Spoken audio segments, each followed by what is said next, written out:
This is Literature Out Loud at Downavert Museum, the Extrasodes. Hello again. My name is Charlene Van Buchenhout for Downavert Museum, and today we are doing Extrasode number 4 for The Time Machine, which is series 1 of the Literature Out Loud Downavert Museum podcast. Today I am joined by Dr. Vanessa Warne, who is an associate professor for the English department at the University of Manitoba. Thank you so much for joining us, Vanessa. Hi, Shirley. So far in our episodes for the Time Machine, we have been introduced to the Eloy and the Morlocks. I think in our chapters, we're doing the 16 chapter version, so I think we're already all the way up to chapter 12 at this point.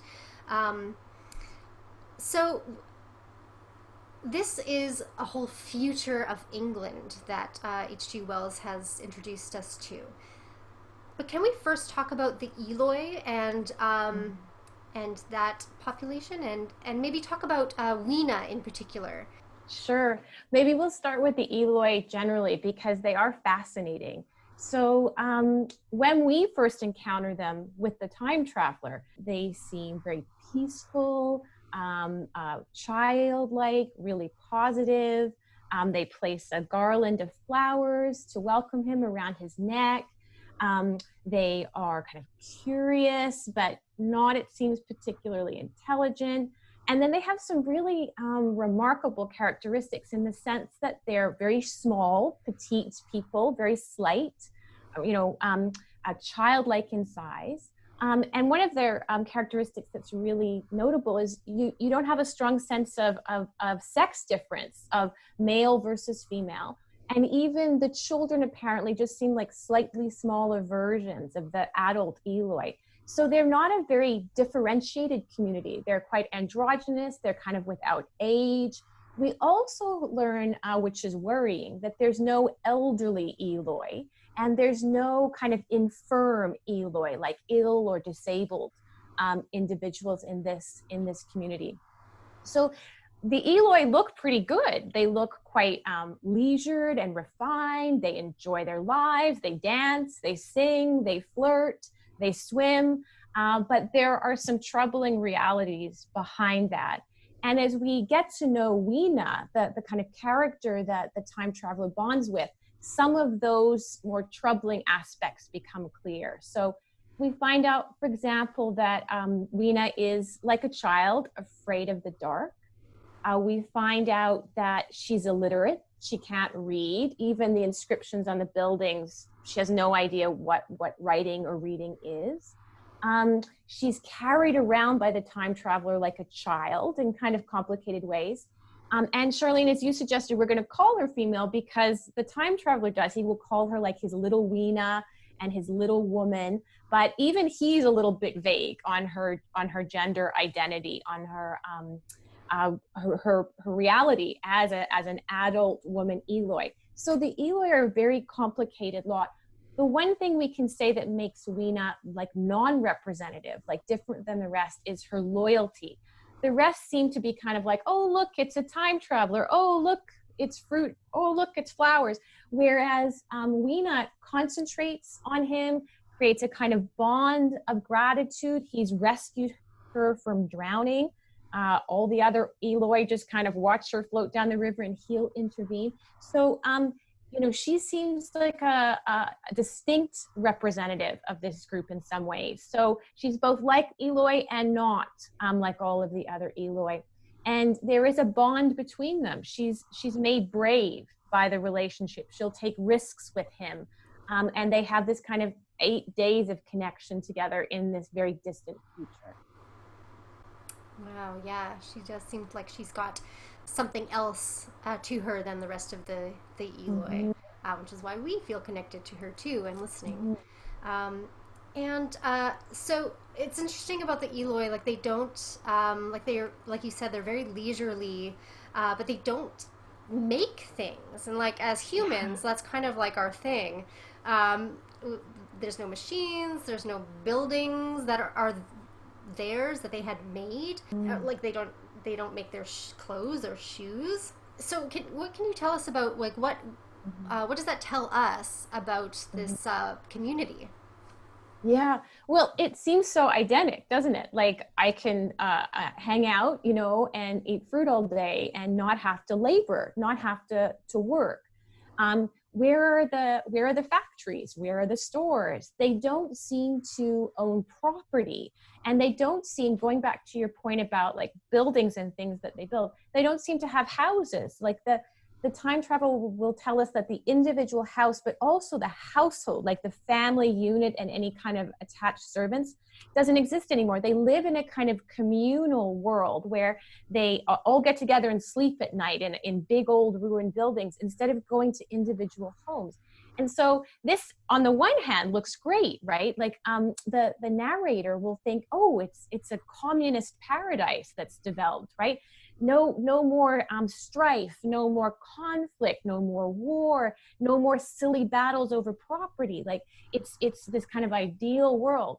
But we're going to find out that without the pressures of, say, commerce or the push to enterprise or property, you know, for them to defend or accumulate, that they have become very soft and very childlike.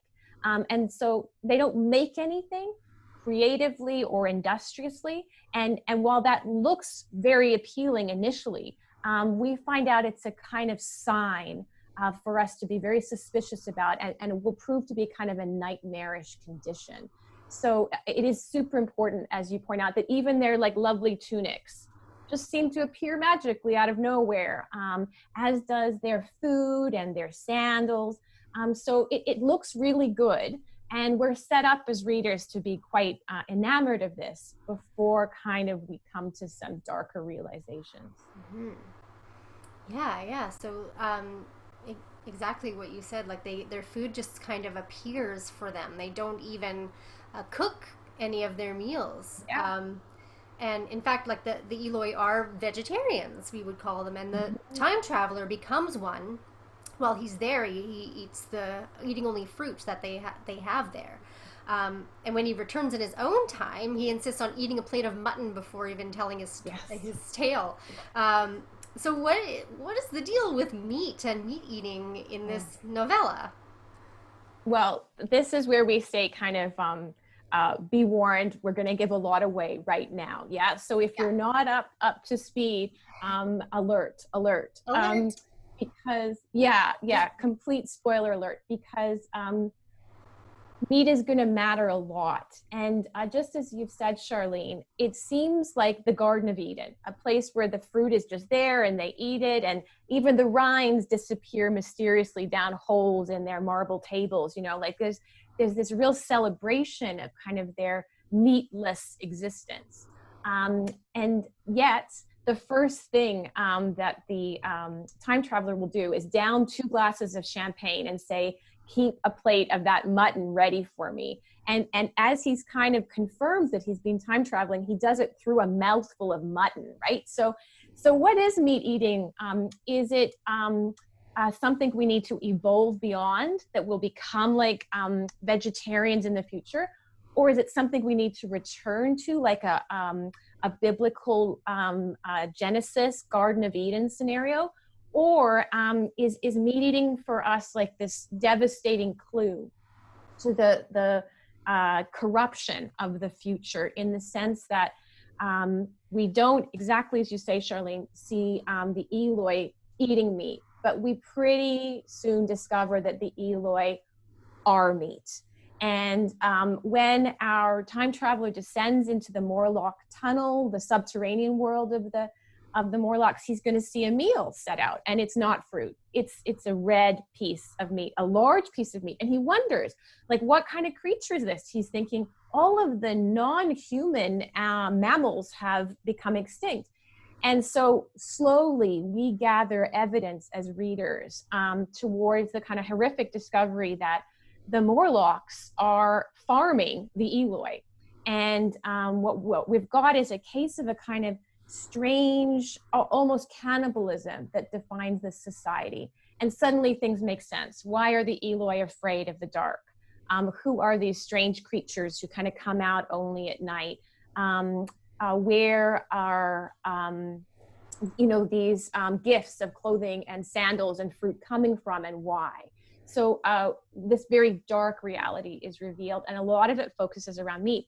But it is really important we note that meat eating is not being like narrowly vilified. Meat eating and monstrousness are not linked, because the modern man, the inventor, the adventurer of this text, the first thing he's going to eat is meat when he gets back to the present day. So it's a really complicated viewpoint on meat, for sure, that we're getting from H.G. Wells here.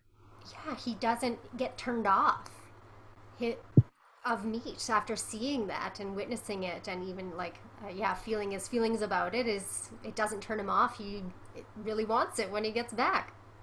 Yeah. Yeah, so interesting. So just to do like a little bit of a sidebar into Victorian attitudes, where is H.G. Wells saying something about Victorian attitudes towards vegetarianism? Was vegetarianism a Victorian practice? Yeah. So it's a great question. Vegetarianism is, of course, something that isn't exclusive to the Victorians. They didn't invent it, but they absolutely practiced it, and they talked about it a lot in their culture. So the first kind of vegetarian cookbook published in English dates to 1812. It's called Vegetable Cookery. And in the 1880s, towards the end of the Victorian period, there's going to be a very successful vegetarian restaurant right in London on Oxford Street. So vegetarianism is around, but right in the middle of the Victorian period, vegetarians are going to get organized and vocal. So they're going to organize vegetarian societies. They're going to have monthly meetings and annual conferences. They're going to publish pamphlets and newspapers to get the word out.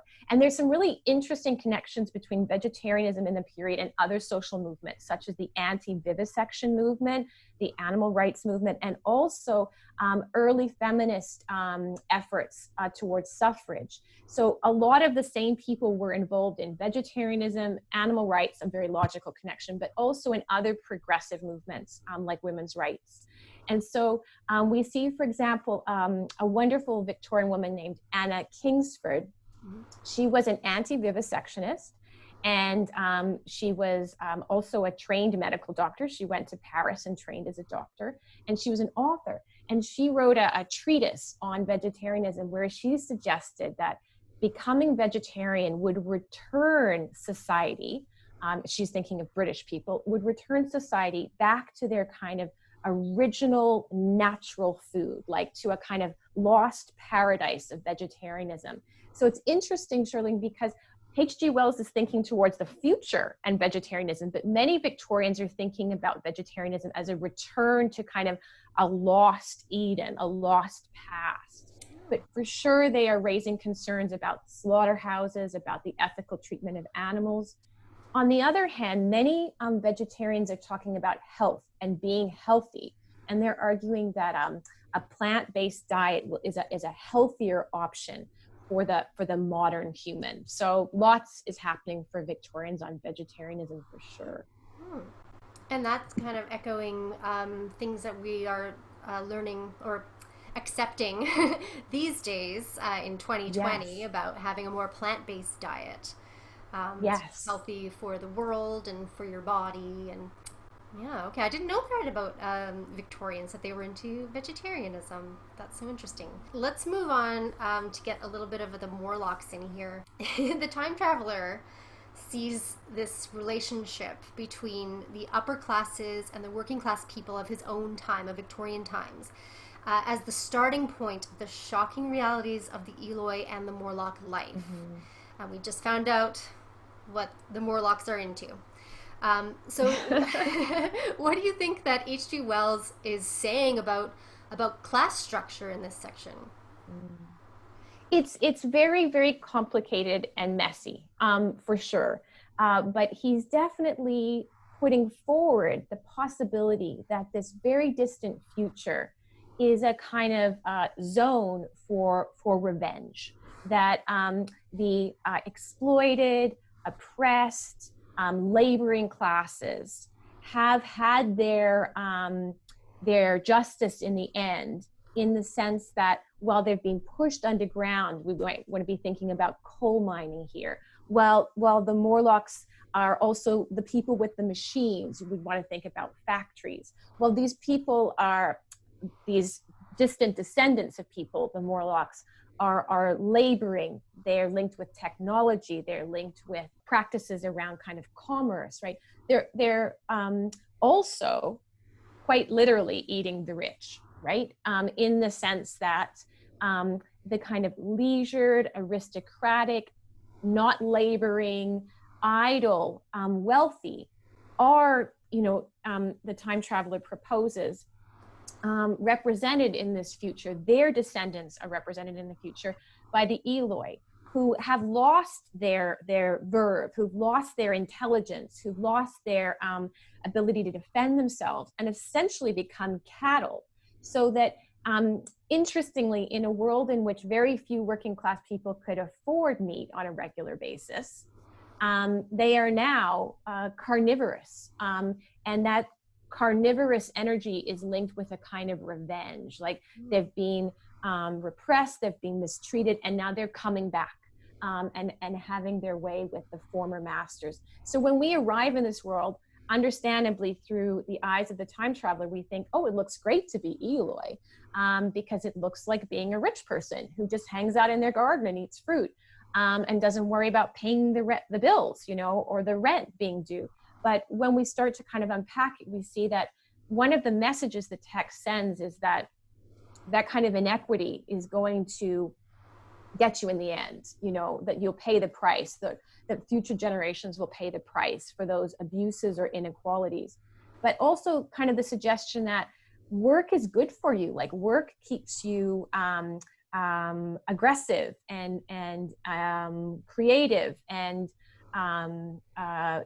agile in ways that the Eloy are not. So even though the Morlocks are this very degenerated, cannibalistic society who, live underground and are blinded by light and many other kind of associations that are quite negative, they're also kind of strong and capable, and to be feared. And so the suggestion here is that we'll kind of watch out for the working class, like, if you're going to keep this in balance, it's going to take a long, long time, but bad things could happen. Yeah. When the time traveler is like battling the Morlocks, and he kind of stops because he feels sorry for them, because they're scared of the fire, and they're sort of scared of being up on where their meat is. It's interesting their fear, I found anyway. Yeah, I think you're right, Charlene. And what we could add to that is just the sense that, like, they have a limit on them, and their limit has to do with light, right? Like, they can come out on the moonless nights, they can come out in the dark, they're effective in dark places, but in the light, right? And that's part of their monstrousness. We should just note, right, how dependent that representation is on ideas about blindness and disability, right? Like, by having the Morlocks be kind of blundering and blinded by light, Wells is really making them, more lesser, more to be feared, more degenerate, by linking them with visual disability. And it's something that as contemporary readers, we should really be kind of pausing and thinking about, right? Like, what does it mean to make the monster of the text kind of animal, but to also make them blind and to give them a visual difference that is a disability is something really complicated for this text. So something for us to think about for sure. And that kind of very difficult scenes of violence, against the Morlocks. The time traveler says he just wants to hit a bunch of Morlocks in the head, right? Like, he's aggressive towards these figures. So he brings conflict and violence into this space. He's not just a witness to it, and that's really important. And part of what kind of initially energizes him, but later disgusts him, is the notion of him enacting violence against blind creatures. So really complicated stuff for us as contemporary readers.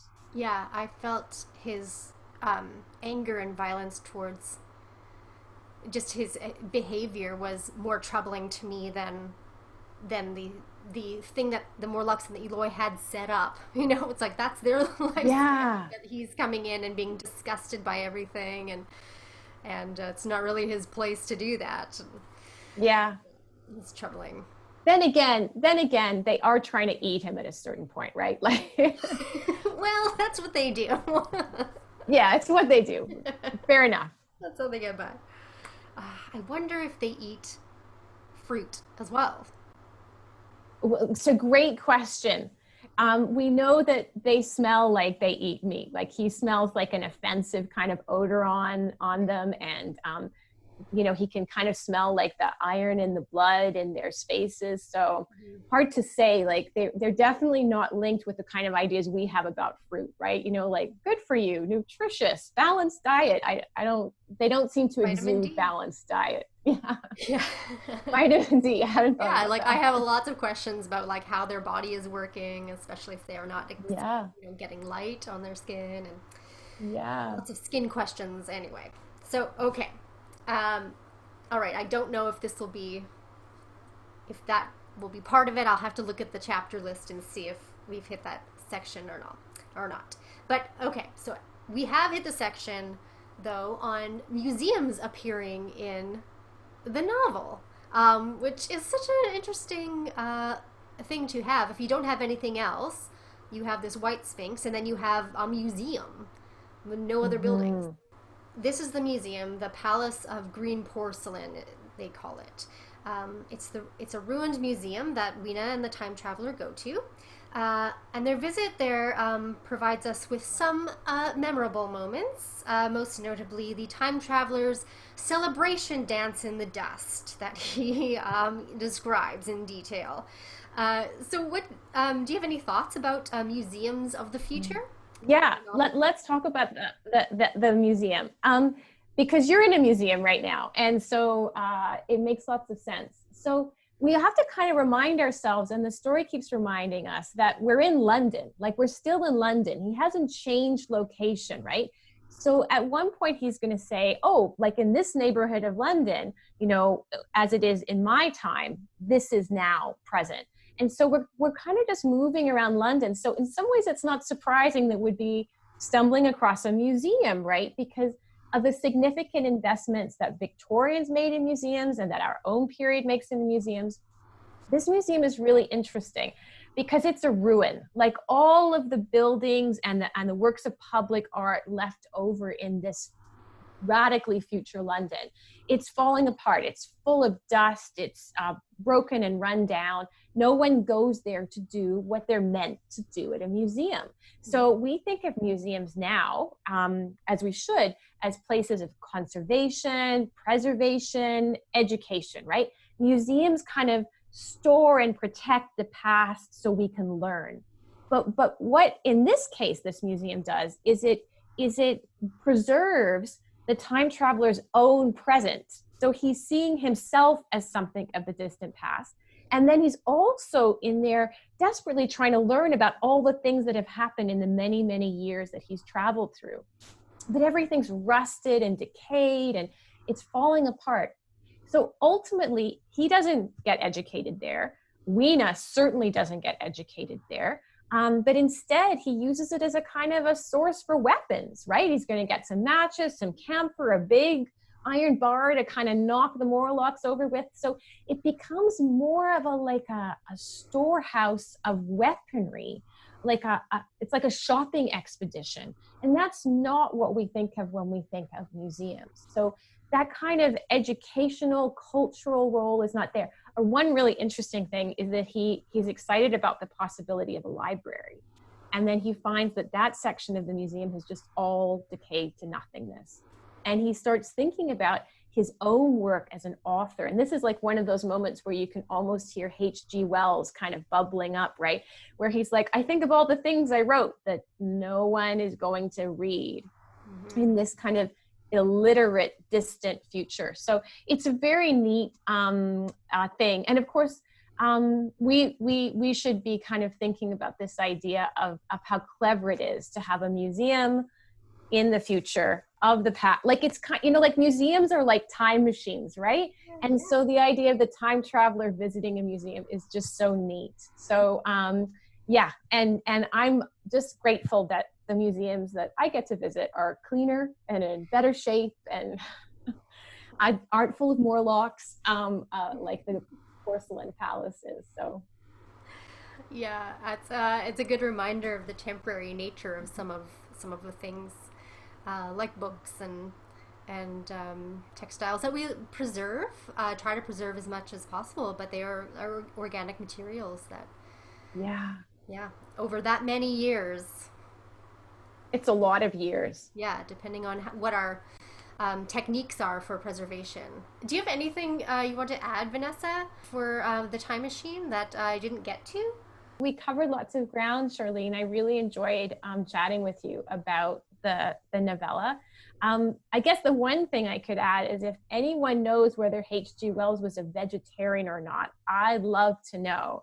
So I tried to kind of look it up, but he seems to have, just as the novella does, really mixed feelings about meat eating and whether it's a sign of being like a degenerated individual or like the apex of kind of human evolution. So it's kind of an interesting and somewhat debated topic. People often put H.G. Wells on like famous vegetarians lists, but there's really no evidence for that. So kind of neat to think about. Thank you so much for talking to me today, Vanessa, and I'll look forward to talking to you again in the future, maybe for some other podcast episodes. Thank you, Charlene. Good luck with this project. Best wishes to Down the Vert.